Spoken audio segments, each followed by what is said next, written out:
Mis estimadísimos, mis estimadísimas, ¿cómo están? Oigan, pues les comparto unas ideas. Le he titulado Pretensiones machistas y de blanquitud y machistas como una forma de vincular algunos elementos que ocurrieron esta semana en la península y que me llegaron aquí hasta Lima y que en una forma de diálogo lo comparto para platicar, ¿no? Son dos hechos, ambos lamentables. El primero es bueno, una especie de bloqueo o censura a un periodista cultural que tiene como motivación acusaciones bajo la lógica del Me Too.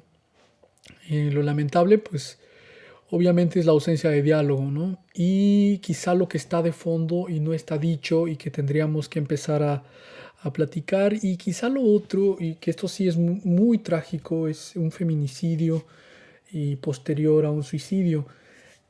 Además me gustaría agradecer aquí un artículo de buen Nelson que les pongo acá para compartir, para que ustedes lean, que me parece una gran síntesis. Entonces, bueno, me parece que hay varios elementos que deberíamos poder platicar abiertamente y aprender de esto, ¿no? Antes bien, les recomiendo entrar al Facebook a un evento que se llevó a cabo el sábado, que es una manifestación y que me parece además muy sugerente, ¿no? Es una manifestación virtual donde la gráfica, las ilustraciones, las fotografías son las maneras de mostrar solidaridad ante el feminicidio pues, de una mujer en la ciudad de Mérida y también una forma de criticar obviamente al patriarcado dominante, pero también a los medios que comunican de ciertas formas, a veces no en favor de informar, sino más bien de mantener cierto status quo que está en crisis, ¿no? Entonces podemos ver aquí, les voy a compartir obviamente estas ilustraciones, todo tipo de imágenes de jóvenes, sobre todo son mujeres las que hacen las ilustraciones con muchos hashtags que hablan un poco de cómo en esta crisis de COVID que nos han pedido recluirnos, hay lo virtual se convierte en lo público, ¿no? Hay todo tipo de ilustraciones, algunos rescatan fotografías, las vuelven a ilustrar, otros son fotografías de lemas en las propias casas que muestran esta idea del espacio privado y el espacio público. En fin, hay toda una serie de relatos donde se problematiza el amor, pero nos llamó la atención, o a mí me llamó mucho la atención, un hashtag en especial que lo vi también por ahí circular, que decía más o menos así, mm, Mérida no es blanca, Mérida es machista. Y a partir de este hashtag, que es ínfimo, se compartió un par de veces, me gustaría presentar una serie de ideas y platicarlos con ustedes. Creo que más bien podríamos decir que Mérida es machista y simultáneamente tiene una pretensión de blanquitud y que la pretensión de blanquitud es profundamente machista, ¿no? Es que van de la mano estos dos, operan de una u otra manera y es importante a veces no perderlo de vista, ¿no? Obviamente esto divide a la opinión pública como siempre. Por un lado están los que están a favor del feminismo punitivo, otros tienen un feminismo comunitario, otras personas, sobre todo hombres educados sin una reflexión en temas de género, suelen como asustarse, imponer y hacer una serie de cosas medio raras, ¿no? Que tiene que ver con esta defensa, este surgimiento del inconsciente, de todo lo que nos han dicho toda nuestra vida y que regresa a nosotros en modo de repulsión, ¿no? Como que nos asusta el otro. Por eso es muy interesante el artículo de Nelson porque retoma algo, unas ideas que también ha profundizado una antropóloga que ha venido aquí a Lima, que se llama Rita Segato. También ha estado en Argentina, en Brasil, en México. Ella ha hecho trabajo de campo en Estado de México. Ustedes saben que Estado de México tiene muchos problemas de feminicidios en Ciudad Juárez en su momento. Y ella está tratando de explicar, digo, voy a poner un artículo ahí para que también lean cómo funciona el machismo en América Latina, más ahí de las explicaciones norteamericanas blancas, sobre todo el feminismo blanco, déjeme decirles, tiene mucha influencia en algunas universidades actuales en toda América Latina, es el otro gran polo, ¿no? Y de ahí viene pues toda esta escuela del Me Too y de todos los hombres son machos, etcétera, etcétera, etcétera. Pero hay otras aproximaciones. La de Rita Segato me parece, no sé ustedes, y eso ya me lo dirán en otro momento, me parece un tanto francesa.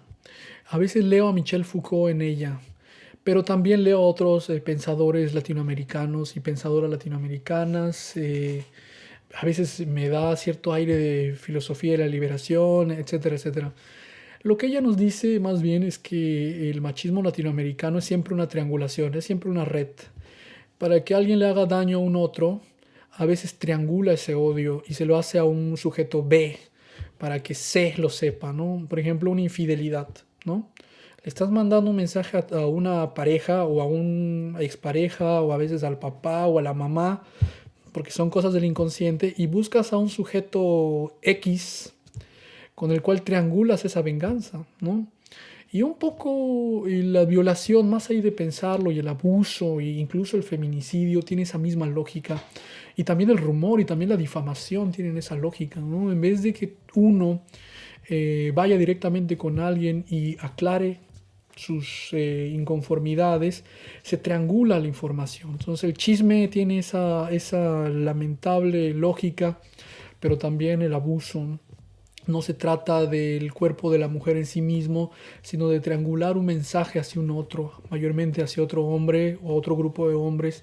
Y por eso el patriarcado latinoamericano es tan violento, ¿no? El narco, por ejemplo, cuando empieza a asesinar mujeres, dice Rita Segato, lo hace en esa lógica, ¿no? Está ajustando cuentas entre hombres y utilizan el cuerpo de las mujeres, de las niñas, de los niños y también de los hombres feminizados, que en este caso pueden ser grupos indígenas o también pueden ser otros hombres de la comunidad LGBT, a los cuales se les feminiza, se les hace pasar por cobardes o por lo que sea y se abusa de ellos, ¿no? Recuerden la matanza a migrantes que hubo en México. Recuerden muchos otros crímenes donde la violación o el abuso a infantes y a mujeres estaba presente. Entonces, eso es lo que dice la doctora Segato, que ha sintetizado muy bien Nelson. Me parece muy interesante esto. ¿Por qué? Entonces el rumor y la violación van de la mano. Pero también la idea de ser un Don Juan, un Casanova, ¿no? El gran cazador, el que siempre está conquistando mujeres. Y por eso es importante, le está mandando un mensaje a un otro hombre. Ya regresaremos a eso más adelante. Esto obviamente divide a la sociedad, esta explicación obviamente no está en la prensa, apenas aparece en los medios críticos y en los medios acríticos jamás va a aparecer. Aparece en estos medios la idea de que fue pasional, una pareja perfecta, pierde la vida, etcétera, etcétera, y es una forma de banalizar el crimen, ¿no? Incluso de divulgarlo, de nunca darle el verdadero peso que se merece. Y en todo esto está el uso de las imágenes. Todo lo que hemos hablado, las imágenes juegan un papel importante entre lo público y lo privado y demás. Miren, con mucho respeto, esto lo digo con mucho respeto, están disponibles de manera pública los perfiles de Instagram de la víctima y el victimario. Dense una vuelta. Yo lo voy a poner más bien de manera borrosa, ¿no? Que no se vea, ¿no? Difuminada. Y lo que se ve, alcanza a ver ahí es la healthy life y el discurso del emprendedor, ¿no? Esta idea es una gran contradicción con la pandemia. La pandemia ha puesto en crisis todas esas identidades, ¿no? Es esta idea de que en las fotografías uno muestra sus viajes, sus ostentaciones materiales, el automóvil, la idea de poseer, de conquistar, ¿no? La idea de comunicar mensajes positivos y todo lo planeas, va a salir, esto ya está, el futuro es ahora, negocios que están surgiendo. Y eso también es aspirar a una blanquitud que está en crisis. Y es también una representación, ¿no? Um, Esto es lamentable porque la economía, que es el mundo real, y esto no lo podemos controlar, dicta otra cosa, ¿no? Un pequeño microbio, perdón, un pequeño virus vino a a cambiarnos y hacernos reflexionar sobre todo esto. Les quiero poner un ejemplo de estos spots. Estos son spots que una vez me acuerdo que hicimos registros sonoros, son pequeñas capturas para unas transnacionales. Vino una compañía de otro lado y hicieron estos spots de turismo. Lo interesante es que me tocó hacer registro nada más ahí y luego trataba yo de preguntarles quiénes eran los modelos, porque ahí eran exitosos, ¿no? Y un caso era muy interesante y era un electricista español que había llegado de migrante y sin trabajo después de la crisis que tuvieron en España, la deben recordar muy bien, en el 2009, 2012 y 2011, ¿no? El 9M creo que se llamaba, 11M creo, famosa crisis, y él había llegado y había encontrado aquí trabajo como modelo. Y es porque hay una aspiración a la blanquitud euroanglocéntrica, ¿no? Todo esto lo estoy diciendo para no olvidar el tema de esta frase de Mérida no es blanca, Mérida es machista, y mostrar más bien que la pretensión de blanquitud es patriarcal de base. Entonces el sujeto había encontrado trabajo en esto y su trabajo era performar el éxito, ¿no?, de un empresario y demás. Se ven en los spots. Además, él era miembro de la comunidad LGBT, lo cual era mucho más interesante porque además cuando performaba era muy, muy, muy hombre. Y al parecer ese es el doble relato, ¿no? El mundo ideal está ahí, el de las fotografías, el de los Instagram, y el mundo offline suele ser mucho más peligroso, ¿no? Es esta idea donde no hay derechos, donde la sociedad es machista, es racista, es etnófoba, es homófoba. Es complicado conciliar estos dos mundos, pero inevitablemente vivimos en eso. Y aunque nos cueste, vamos a tener que reflexionarlo más adelante. Entonces, la pretensión de blanquitud está ahí, ¿no? La pretensión de blanquitud, perdón, está presente de dos maneras.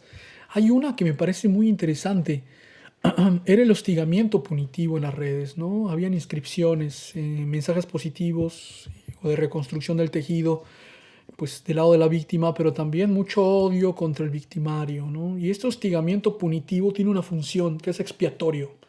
Cuando yo vomito violencia sobre un otro, cuando yo hablo muy mal de un otro, regresemos a la triangulación de Rita Segato, parece que mi culpa la descargo ahí y yo ya no tengo que rendir cuentas. Yo ya fui congruente, ¿no? Ya prendí fuego, ya no siento culpa ni pena. Esta es la triangulación del patriarcado.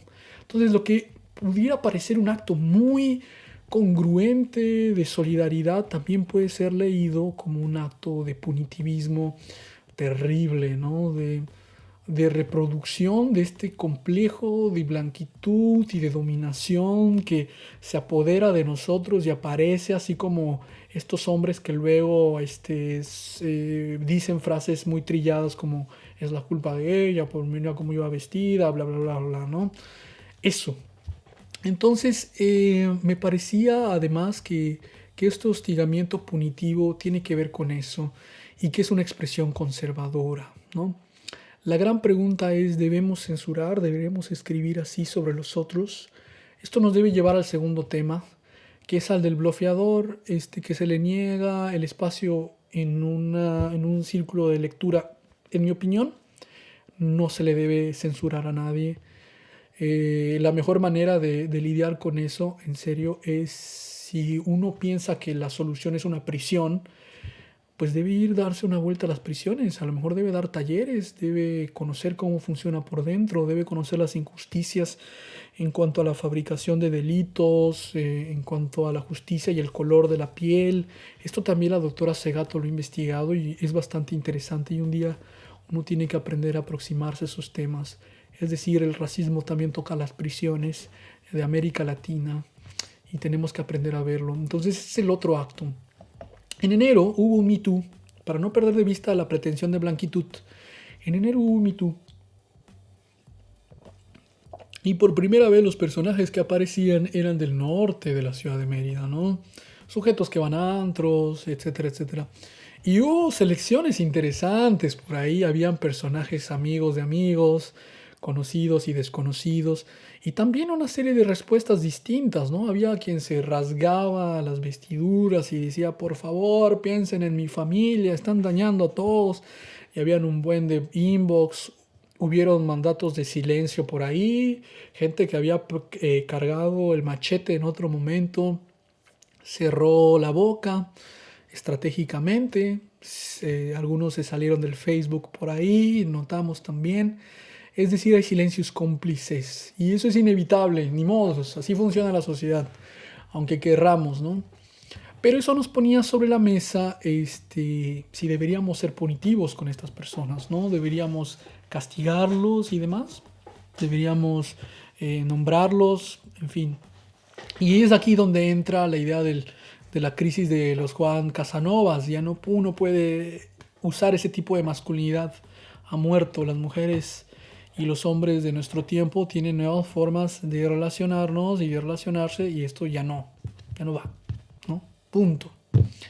Pero también mostraba esta idea de la censura biofágica. La idea del celular lo resumo muy fácil. Cuando uno tiene, el punitivismo está ahí y se aparece ante nosotros y una de las maneras interesantes es con el smartphone. Cuando compramos uno, aceptamos ver y al mismo tiempo ser vistos, escribir sobre los otros y que escriban sobre nosotros. Esto es lo de Jeremy Bentham, el panóptico, que esperaba como una especie de cárcel donde en medio había una torre, donde las personas, en la torre que además era una iglesia los fines de semana, donde las personas podían, vamos a llamarlo así, reintegrarse a la sociedad a través de sentirse observadas todo el tiempo y de no saber quién las observa. Entonces, de esa manera se regulaban.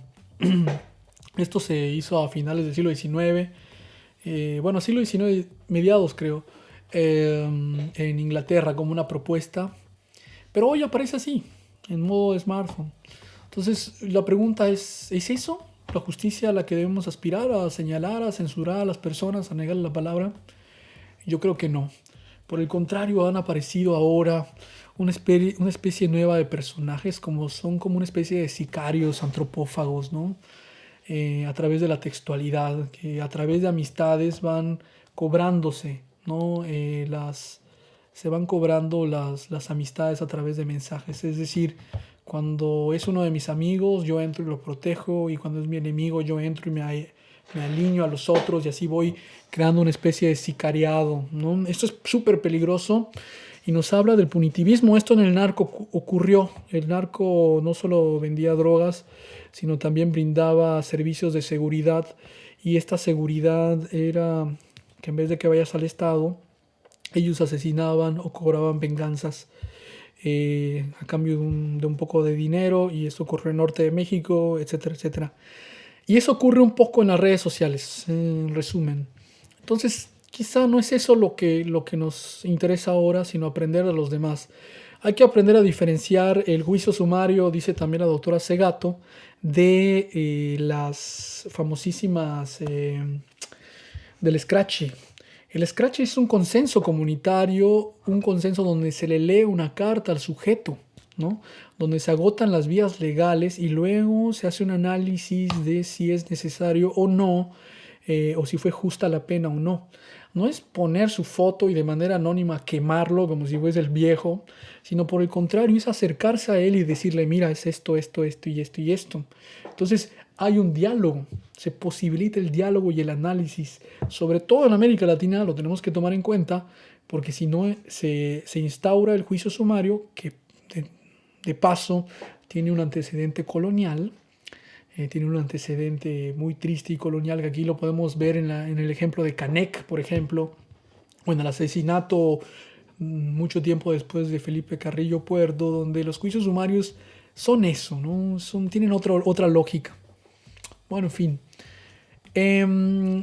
Entonces, el Scratch es distinto al juicio sumario, y lo que nosotros vemos en Mérida son juicios sumarios. Aún no vemos este interés de poder organizarnos, y cuando una persona es acusada, tomamos las voluntades de las personas agraviadas con sus nombres y nosotros como sociedad vigilamos que no se agreda a estas personas y vemos y hacemos la lectura, ¿no? El atacar en anonimidad puede parecer muy justo, pero es muy efímero.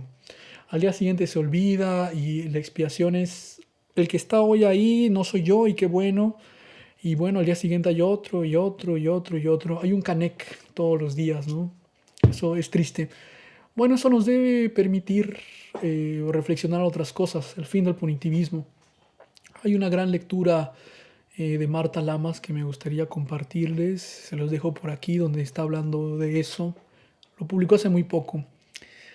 Y bueno, además en Yucatán ya no puedes tú demandar por difamación, ya no existe esta ley. Entonces lo único que puede hacer es daño moral, pero muy difícil probarlo. Entonces creo que en defensa de la libertad de expresión, lo mejor es empezar a pensar en esto. Dicho estas ideas, me gustaría recomendarles varias cosas. La charla de Marta Lamas me parece muy buena, lo pongo aquí. Tiene menos de 100 vistas, creo, menos de 1000 vistas, lo cual hace que sea petit comité en un país de 150 millones. Creo que merece más foco, lo dejo por aquí. Lo otro es del Tzigval o el Tzigvalil. Creo que el colectivo Shokin, más bien el colectivo Shokin está haciendo unos esfuerzos súper interesantes de diálogos entre toda América Latina en lenguas indígenas que merecen atención. Yo en serio que se los recomiendo como un gran ejemplo. Y bueno, lo último es otro texto, ya que hablé de eso, el Ecanec, les pongo un artículo acá para que lo veamos, y uno más de una supuesta o una posible biografía de Felipe Carrillo Puerto por Bartra, que también vi este fin de semana y que me llama muchísimo la atención. ¿Por qué les pongo todos estos artículos? Porque están pensando la península de Yucatán a partir de todo esto de los que yo les he hablado ahora.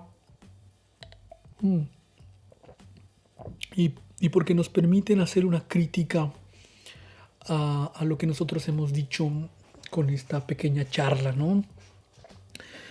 Las pretensiones machistas y las pretensiones de blanquitud van de la mano, ¿no? En el caso del periodista, digo, más allá de filias y fobias, se hacía llamar semental italiano, ¿no? El relato euroanglocéntrico le aparecía por ahí. Y más allá de si es un performance o no, sí es importante que hagamos una reflexión contra los punitivistas, porque puede ser que los punitivistas también sean conservadores de closet, y así como están saliendo los hombres a decir que no fue su culpa, que no era la hora y que las minifaldas, también hay un movimiento conservador dentro del feminismo que se hace llamar radical, pero que no es tan radical como quisiéramos. El enfoque de Rita Segato es útil para todos nosotros, nosotras, para empezar a autocuestionarnos cómo podría ser una sociedad distinta y si de esa manera podemos crear alternativas donde los feminicidios sean cosas de pasado y donde podamos alcanzar derechos. Un ejemplo más, y con esto cierro, de este triste mundo ideal en las redes online y este crudo mundo offline, fueron las fotografías del siglo XXI del gobierno del estado de Yucatán, donde antes del COVID mostraban a todas las camas, estivadas y diciendo estamos listos para la pandemia. Y lo que ocurrió después es que no estaban listos. No estaban listos porque nadie en el país estaba listo, nadie en América Latina estaba listo. Somos una de las zonas más pobres del mundo, donde además modelos extractivistas nos quitan los derechos, nos quitan la voz y la posibilidad de denunciarnos y nos quedamos inseguros, nos quedamos sin el derecho a la salud. Y entonces les explotó la bomba y entonces su fotografía, que era muy linda, no era más que una sola fotografía. Lo que ocurrió después fue el mismo acto del punitivismo, ¿no? Y se cayó el relato de la dominación que se le exige a los yucatecos y que además tiene que ver con el lamentable suicidio y el lamentable feminicidio. Atentar contra la vida de un otro ser humano y atentar contra la propia vida es un ejemplo extremo de lo que ocurre cuando, por un lado, se exige performar como modelo exitoso, empresario, emprendedor, healthy life, fotos en paisajes, 365 días, todo es buena vibra. Pero en el mundo offline, la crisis nos da los sueldos más bajos, los empleos precarios, etcétera, etcétera. Y entonces eso explica la muerte de uno mismo, ¿no? Y además exigen, la identidad surpeninsular exige algo que es muy triste, que es simular que uno es pacífico, que uno es transparente, que uno jamás cometería un agravio. Y creo que esa noción, esa exigencia termina por hartar a las personas, para aniquilar a otras, para enviar mensajes a terceros, para atentar contra la propia vida, ¿no? Eso es muy interesante y es muy antropológico y tendríamos que ponerlo sobre la mesa. ¿Cómo respondió Mauricio Vila y su gobierno? Con punitivismo, ¿no? Eh, con ley seca, con toques de queda. Ese punitivismo rompe con el relato de que son pacíficos. Si un sujeto fuese pacífico, tendría un pensamiento crítico de su lado, el temple para pensar las cosas, pero por el contrario lo que hay es prisión, persecuciones, atropellos policiales. Entonces, lo que vemos ahora con este virus pandémico es la caída de todos esos relatos, de todas esas pretensiones. Caería muy bien empezar a reflexionarlos. No sé qué opinan ustedes. Bueno, me alargué demasiado. Nos vemos pronto, muchachos. Que se cuiden.